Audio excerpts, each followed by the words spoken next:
heading south of the Mason-Dixon. This is the Week in Review at the Abbeville Institute.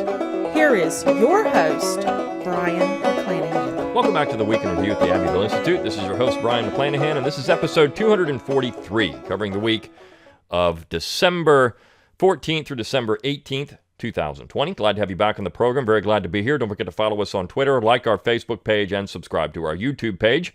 You can find all those social media accounts at our webpage, abbevilleinstitute.org. That's ABBEVILLE, institute.org. While you're there, give us an email address. We'll give you a free ebook, Exploring the Southern Tradition, written by 20 Abbeville Institute scholars. It's a great book, a lot of great information, and you get it free of charge. If you want to purchase that book, you can do so at Amazon.com. And speaking of Amazon, click on that Amazon Smile button at our webpage, and you can support the Institute every time you shop at Amazon. So this past year, those people that have already subscribed and done that, we generated a little over $300 this year on people purchasing products at Amazon and supporting the Institute. That's a great thing. I mean, it's not tremendous amounts of money, but it is something to help the Institute, and it's painless for you. So when you buy that book at Amazon or you get a household product and you make us your preferred charity at Amazon Smile, we get a little money from that. And it's, again, a painless way to do it. We also do exist on your generous contributions alone. So if you like what we do, if you like our podcasts, our website, our conferences, I'm going to talk about some of those things in this particular episode. Just click on that support tab at abbevilleinstitute.org. You can donate monthly, annually, or one-time gift, and no gift is too small. I mean, if you've only got $1 a month to give, hey, we'll take $1 a month. We do appreciate every dollar you send our way, because that does contribute to helping us put forward all these programs and everything else that we do. And we've got more in store for 2021. We're looking at all kinds of things and all kinds of ways to get more information out there. I think 2021 is going to be a great year. But if you'd like us, and of course, people are wrapping up their tax preparations December 31st, you got to have all your charitable contributions made to count for your 2020 taxes. Consider a donation to the Institute. We are a 501c3 organization, so it is tax deductible to the full extent of the law. So making your tax preparations and you've got some money to spend on charities, throw it our way. I mean, we do appreciate it. And again, if you've got $5 a month, $10 a month, $1 a month, if you've got that extra discretionary income and you want to contribute and help us put articles and conferences and this podcast and all the things that are not free of charge, then we appreciate your support. Also, don't forget to like our material on Facebook, share it around on social media, like this podcast, share it around on social media, do everything you can to get people interested in the Institute. Click on that shop tab at Abbeville Institute. It's under the support. Click on the shop tab, and therefore you can get your Abbeville Institute apparel. Lots of great ways to support the Institute. This is going to be the final podcast of 2020. I will be taking a couple of weeks off for Christmas and the New Year. We are going to run some best of the next couple of weeks. There's a lot of material. We have nearly 2,000 articles on the website now. There's a lot of material out there that people don't even know exists on the website. So what we're going to do for the next little bit is run some best of material. If you are a writer, and I'll say this, and you want to write for us, you can send all of that material to McClanahan at abbevilleinstitute.org. That is my email address, McClanahan at abbevilleinstitute.org, and you can send articles. We can review them, see if we're going to publish them. We do appreciate that. And this particular podcast, I mean, I could focus on the material that we published this week, and there's a lot of good material there. We did a couple of really good poems, some material on the new blundering generation that we've got in Washington, D.C. now. Some really good material this week, but I want to just kind of wrap up 2020. It's been such a strange year.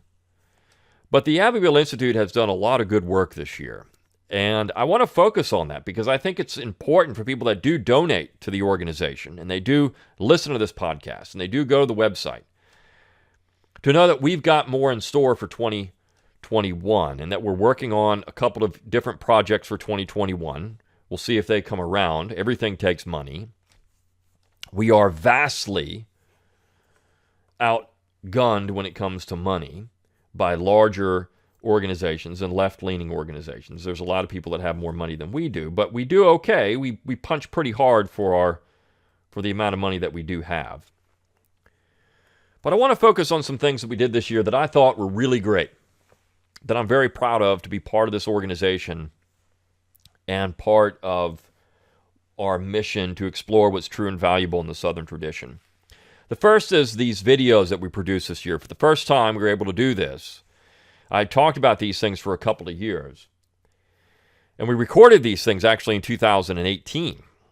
So 2 years ago, we recorded some videos that we were going to do a PragerU-style response to some of the nonsense that's out there from that particular organization. They're on the right, too. This is the thing. They're quote-unquote on the right. And yet we've got this Lincolnian nationalism that is a real problem. It's a cancer in America, whether you're on the right or the left, because it doesn't allow for self-determination. It doesn't allow for the local to really have its say. So we finally produced these videos, and we've done 2. We'll have another one, I think, out before the end of the year. We'll see. That's the Tom DiLorenzo on Lincoln. But we did one on the real reason for Confederate monuments with Phil Lee, and then I did one on the Gettysburg Address. And the idea is to push back against this Lincolnian nationalism, push back against the woke social justice stuff with the Confederate monuments. And these videos are great. They're 6 minutes, 7 minutes, 8 minutes. I mean, they're not long.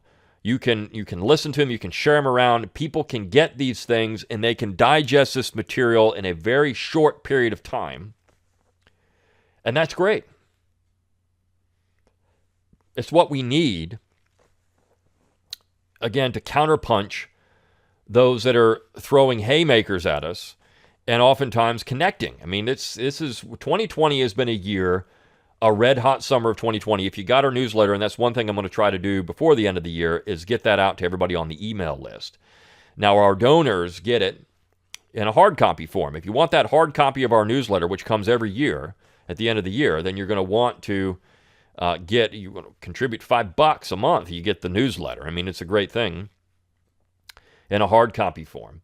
We're going to send it out in a digital form.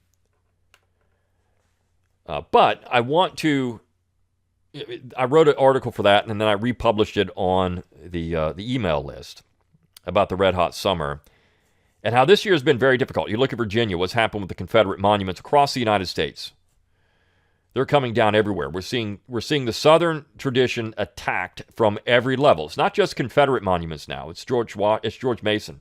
It's Thomas Jefferson. It is George Washington. It's anybody that has to do anything with the South. So this is one of the things we're going to try to counterpunch again next year with an initiative we're working on to try to do that. But the Southern tradition is really what's under attack, because whether you're on the left or the right, it's the South that's been the odd, that's created all these problems in America that everybody has to solve. This is the real issue. This is the real problem, people say. It's the South.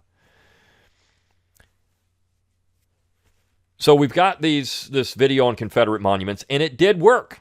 It was successful. I believe it was Knoxville, Tennessee. It was successful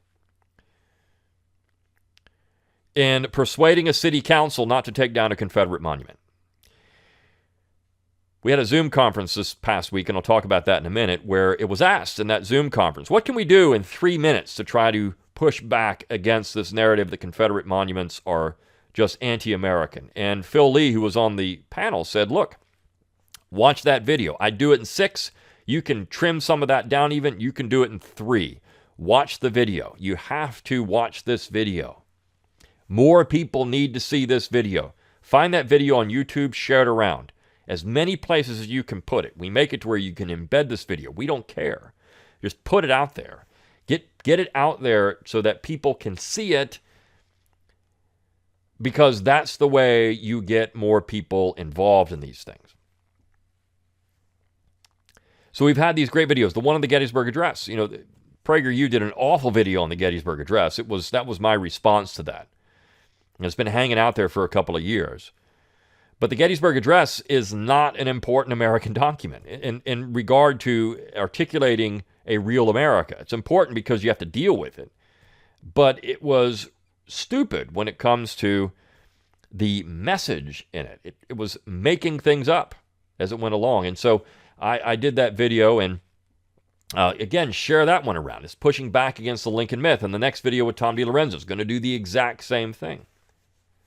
We're really excited about these videos. We want to do more of them. We've got a few more in the can that we can do, but we need Eventually, we'll need to record more, and that's going to take financing. So if you can, again, this is the call for money if you want to give and have more of these videos out there. These are things that we're proud of, and we want to do more of that stuff. And so 2021, we hope we can do more of those.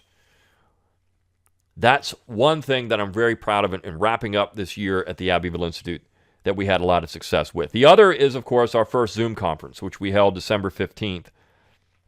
And was the War About Slavery? And that's going to lead to an initiative to have these things available through an academy type situation where you can go and purchase these conferences that we do. If you can't make it, we only have 100 slots. So if you can't make the conference, we hope that you would come out, and if you can't do it, that you could get the conference later. It's going to be cheap, right? We charge $10 for these things this time. We don't know if we're going to stay at that price, but they're not going to be expensive. And we're going to do one of these, hopefully one a month for the next year in 2021. But this is the first. It was a smashing success. Everybody loved it. It was 2 hours. We had 3 panelists, Don Livingston, Phil Lee, and Sandy Mitchum. Sandy Mitchum has written a little bit for the website, but he wrote a great book on Bedford Forest, which we reviewed, and one on the war. Was the war about, I think it wasn't about slavery, I think is the title of the book. It's a Regnery history book. And good, I mean, they're sold out of that book. Great success for that book. His book on Bedford Forest is fantastic. Bust hell wide open. Sandy is a military historian. He, in fact, made it through, he was in the Army. He was a helicopter pilot, I believe, in the Army. And he actually could have been, he went through all the training to be a major general, right? So, I mean, this is a man that has made it a long way through the military. And, of course, he also has a PhD in history. He's taught several schools, was a visiting instructor, I believe at West Point at one point. I mean, he's an important guy. And it was great to have him on that Zoom conference. We hope to do more with him. He's from Louisiana. He's one of us, right? He's somebody that's interested in the Southern tradition and preserving that. And that's fantastic. So we had the Zoom conference, and the price was right. We get people in there. We're going to create this Abbeville Academy. I don't know what we're going to call it yet, but it's going to be something like that where you can purchase these things if you missed it for the same, I mean, look, around the same price. Have to be just a little bit more because of the cost to put these things out there like that, but it won't be much more. And so we're hoping this will build interest in education. Our main goal is education. Our main goal in exploring what's true and valuable in the Southern tradition is to educate people on that tradition, to educate people what is true and valuable in that tradition, and to ensure that people move forward thinking about the Southern tradition in their everyday lives, whether in the South or the North or across the world. We have people that listen to this podcast and read our material all over the world. Europe, Asia, South America, all over the world. And that's fantastic. You see, the Southern tradition is timeless, and it really is, in many ways, a tradition that doesn't have a place. It's the Jeffersonian tradition. And you can apply that Jeffersonian tradition wherever you are if the political culture meets that. And I think that's something that people recognize. You know, we have people that contact us, again, from all over the world saying, look, I live in this place, or I'm from this community, or from this culture, and I'm interested in the South because, you know, maybe they're in an area that is not dominated by, it doesn't have a lot of Christians in it, for example. And they're interested in the Southern position, Christian position, and they're trying to find that theologically. And maybe they've come across Dabney or Thornwell, and they're trying to find that. Or maybe they're interested in political decentralization. They've come across Calhoun or Thomas Jefferson, and they're looking at that too. There are so many things about the Southern tradition. Maybe they just like music, and they find that part of the Southern tradition fascinating. There's so many things about the Southern tradition that can be applicable to other places and other times and other people. And you can be a Southerner and not be in the South. You can be a Southerner in the heart, the state of mind, and not be in the South. And I know that some people bristle at that, but you can. There's good Jeffersonians all over the United States that don't live in the South. We use the term the pejorative Yankee, but if you live in the North, you're not a Yankee if you live in the North. You're a Yankee if you act like a Yankee. If you live in the North and you're a Jeffersonian, you're just living in the North. You're just a Jeffersonian who lives in the North. You're a Republican with a lowercase r, and that's an important thing to be. So we've had the success. The Zoom conference was a smashing success this past week. I think it went very well. We've got a lot of great feedback from that.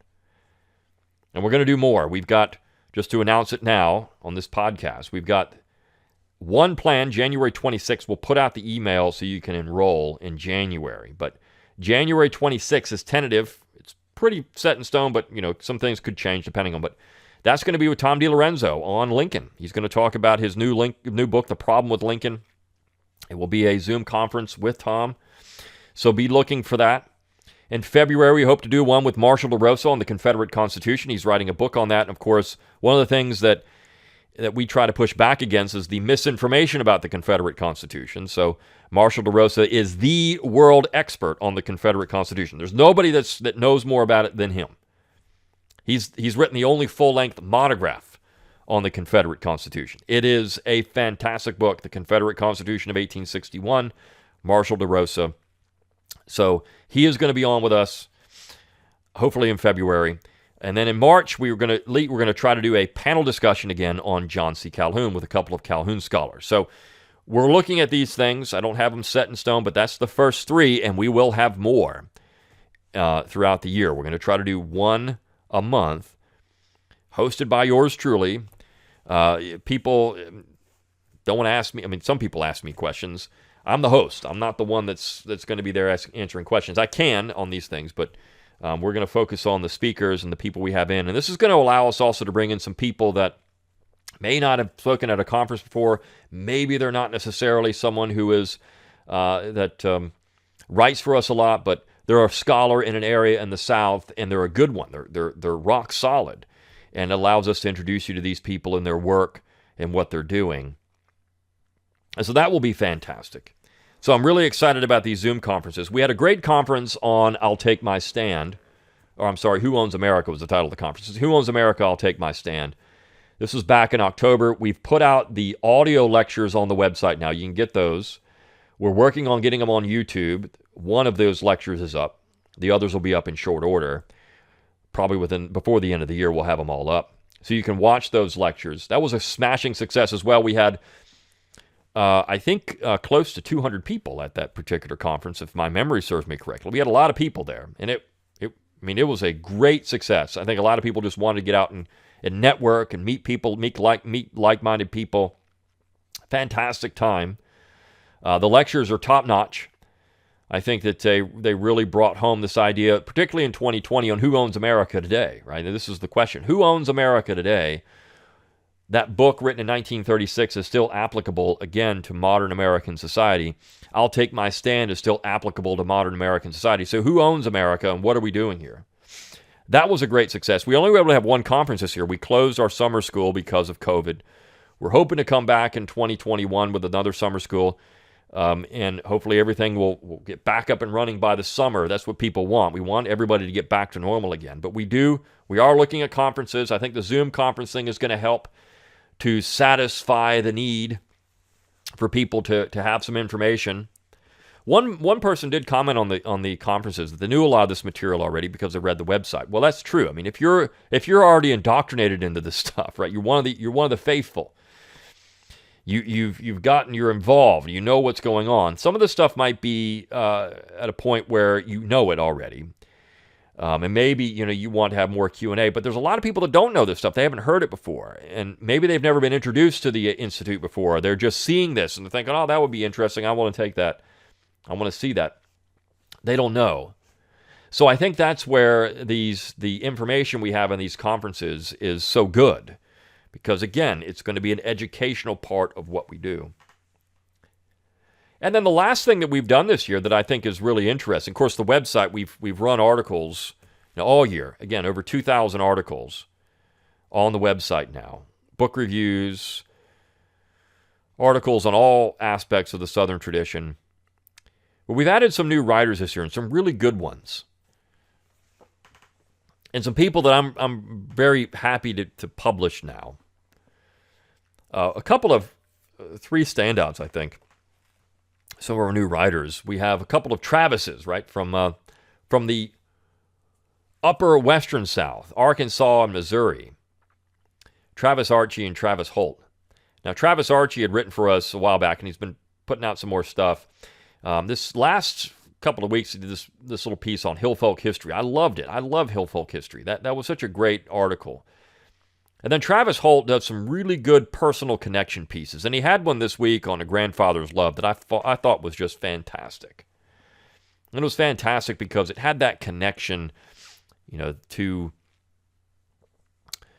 who these people are. I mean, this is not just about, when we talk about monuments, and we talk about these things like that, symbols, for many people, these are abstractions. If they're in New York City, we just saw that Governor Cuomo in New York said that, he banned the symbol of hate, right? The Confederate flag is a symbol of hate, the battle flag, and he banned it from state property.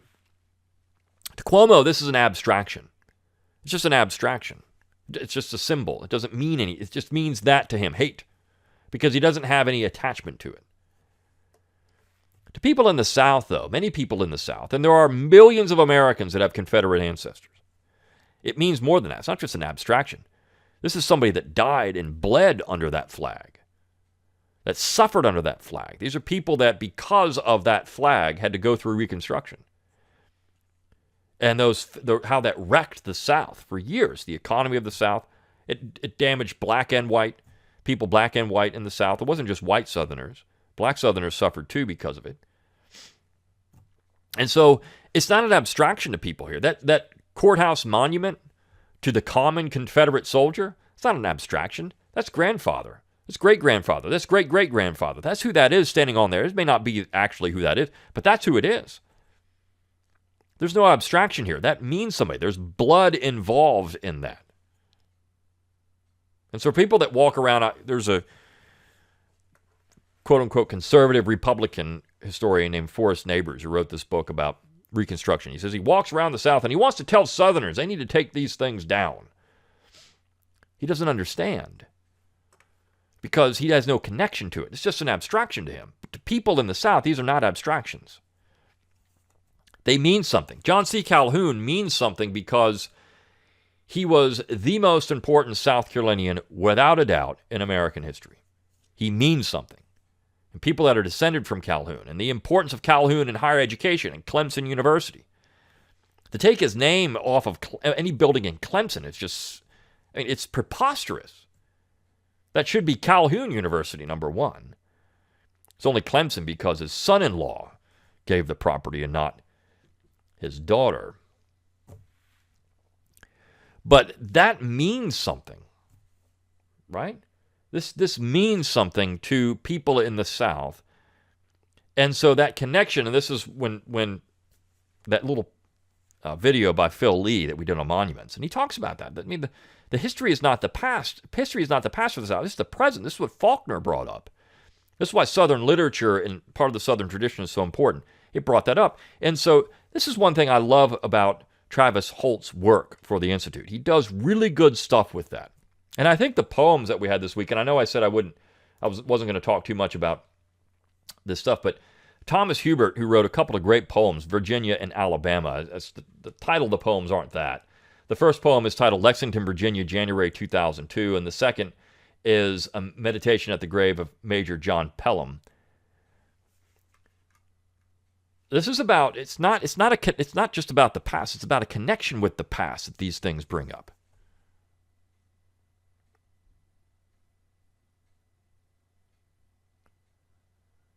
He asks the question, how will the young of this age ever know this if we do not somehow either tell or show? Here in this place, this Lexington, we can at least pay our respects. We look with the eyes we have, informed by memory, blood, and faith, to see what we can see. We breathe this moat-filled air. We touch what we can touch, are touched in turn. How close we are, and yet, yes, far. We need these things because how can we teach people?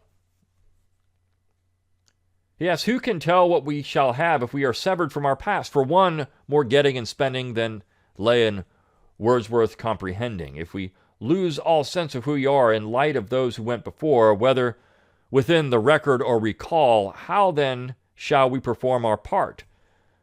Just so we're part of those who gave us life, a life that is not now or ever ours alone? For I am never only I, and you are never only you, and we are all for more than mortal flesh and bone. We don't have these tangible things. It's gone. So it's not just an abstraction for people in the South that have connections. Thomas Hubert, by the way, is another. He's had a couple of great poems written for us before, but I love this stuff. These are not abstractions. And the other one is Casey Chalk. Casey Chalk has written for all kinds of online publications, and he wanted to write for us. He's written some really great pieces about Northern Virginia, and that's how I found him. How Northern Virginia is not really the South anymore, and he grew up there, and how it's depressing for him, but he likes what we do because he sees value in the South and talking about that tradition in the South and how important that is for moving forward. So we've had a lot of great writers, a lot of great material this year, and I mean, look, I am proud of everything we've done. And if you're a contributor to the Institute, I would hope you would be too. You'd be proud of the things we've done, because our goal to explore what's true and valuable in the Southern tradition, I think we've met it quite well over the last. We relaunched the website in 2014, April of 2014. We're coming up on 7 years of a website relaunch. We're going to be making probably some changes again in the near future with it and some of the things we do, but 7 years. In those 7 years, we've done a lot of material. And again, I think we punch harder than what we have. We get people all the time asking us, can I swing by? Well, I mean, we don't have a physical location, right? I mean, this is a group of scholars who work where they can work and do what we can do. Physical location is certainly something we've talked about, but again, we're still small for what we do, but we try to punch harder than we can. Or than our size, right? We're in our weight class. We're punching harder than our weight class. And I think that speaks to the quality of people that write for us, the quality of presentations. We have over 200 lectures, free of charge online. 200. Going back to 2002, when we first launched the Institute, we have summer schools out there and other things. I mean, that's a lot of material. 18 years of material. Next year is our 19th year of existence. 2022 is 20 years, and I mean, it's amazing to see that and how many people have found us over these last 17, 18 years, and not just that, how many people have found us since we relaunched the website in 2014. In the last 6 years, going on 7 now, how well that's done in that period of time. So, with that said, we appreciate everything you do for us. If you are a contributor, if you just read our material, share it around. I mean, do anything you can to help us. We appreciate all of that. We appreciate the things that you contribute to the Southern tradition, and we hope that that you have a very Merry Christmas and Happy Holidays and Happy New Year in this last part of 2020. It's been a strange year for a lot of people, hard year for a lot of people, good year for people. I think we had a great year at the Institute, and we're hoping 2021 is even better. So, with that said, until next year, good day.